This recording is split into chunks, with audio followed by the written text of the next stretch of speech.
Hi everyone, welcome to Na's Kitchen. I hope you're all doing well.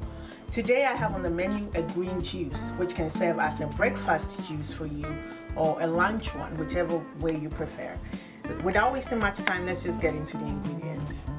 I have here about 3.5 cups of spinach, and I have here a medium-sized pineapple. I'm using everything, and I have here on the side 2 bananas. So let's just get into it right now. So my juicer on my hands are already washed. I start with my spinach.